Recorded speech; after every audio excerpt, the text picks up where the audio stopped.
Asus just surprised by announcing the new ROG Phone 9 FE, a more economical edition of its cell phone focused for gamers. So let me tell you its specifications and price. The main difference that we will find with respect to the normal model and the Pro model will be the processor, since in this case it uses the Snapdragon 8 Gen 3, which is a fairly powerful processor anyway, but it is much cheaper than the Snapdragon 8 Elite that is integrated in the models, more recent.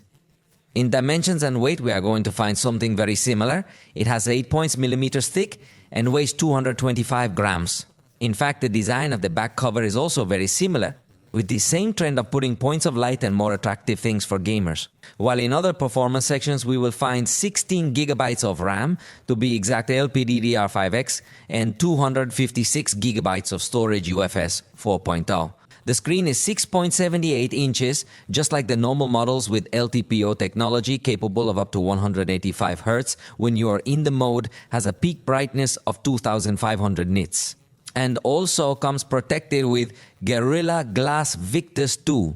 It also includes stereo sound and headphone jack support, something that is too good for gamers to be able to play games without any latency. Regarding the camera, on the back we are going to find a 50 megapixel sensor manufactured by Sony. Specifically is the IMX890 with optical stabilization and also 13 megapixel ultra-wide camera, plus a macro camera, so that it repeats the same formula as the base model. Remember that the Pro model is the one with a telephoto camera instead of macro camera. For the front camera, we will find 32 megapixels to take selfies. It also has fingerprint reader and IP68 level of resistance against water and dust, as it should be, not like Red Magic. Well, but Red Magic is much cheaper. I forgive them.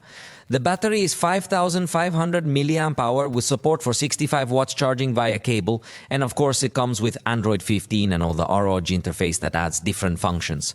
Even with artificial intelligence to complement the gaming experience, for now this device has been introduced in Thailand at about $890, but remember that the prices here are not the same as over there. Now we will have to wait to know if it will have a widespread distribution in more countries or it will be distributed only in Thailand for now.